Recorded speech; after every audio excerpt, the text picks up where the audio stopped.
Salut à tous ceux qui sont nouveaux, bienvenue, et à tous ceux qui reviennent, content de vous revoir.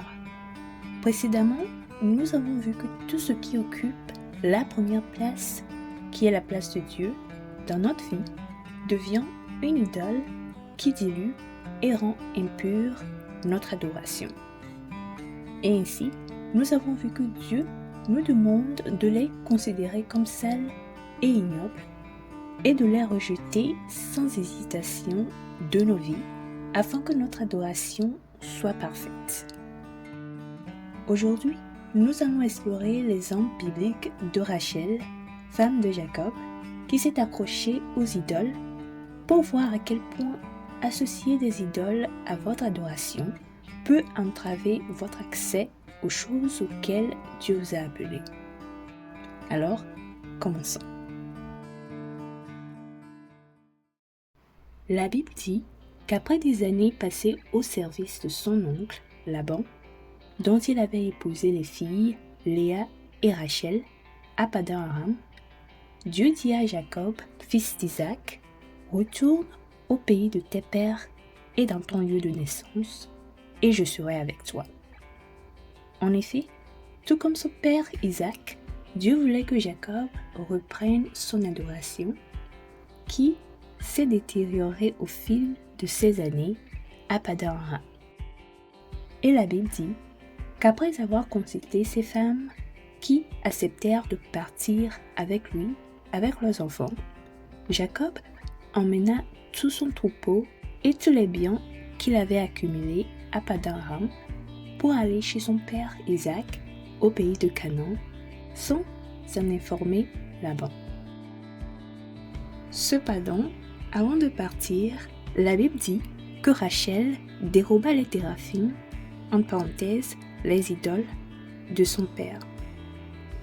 Ainsi, quand Laban poursuivit et atteignit Jacob, il ne pouvait pas lui faire de mal parce que Dieu l'en avait interdit.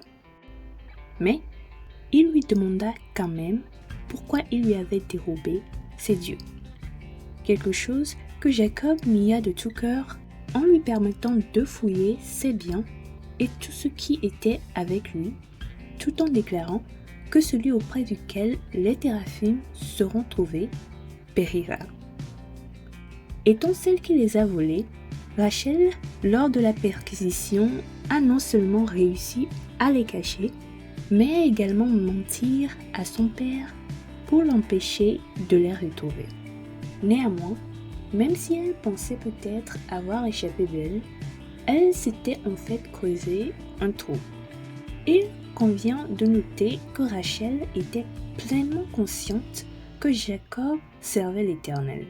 Et la principale raison pour laquelle il retournait à Canaan était de recommencer et de restaurer son adoration. Ainsi, le fait qu'elle aussi faisait ce voyage avec Jacob et qu'elle ait volé les idoles de son père sans que personne ne le sache, montre que son cœur était attaché aux téraphim de son père plutôt qu'à Dieu. De plus, bien que Jacob ait déclaré que celui qui les possède périrait, le fait qu'elle les ait cachés et ait menti à son père alors qu'il les cherchait souligne qu'elle n'a pas la crainte de Dieu en elle et ne reconnaît pas la puissance de Dieu. Maintenant, pensez-vous que quelqu'un comme Rachel, qui est une idolâtre, une voleuse, une menteuse et une hypocrite, peut arriver à Canaan? Pour connaître la réponse, allons dans le livre d'Apocalypse, le chapitre 22, au 15e verset, qui dit « Dehors les chiens, les enchanteurs, les impudiques, les meurtriers, les idolâtres et quiconque aime et pratique le mensonge. » Amen. Ce qui signifie simplement que toute personne ayant des caractéristiques similaires à celles de Rachel et autres ne parviendra malheureusement jamais à Canaan.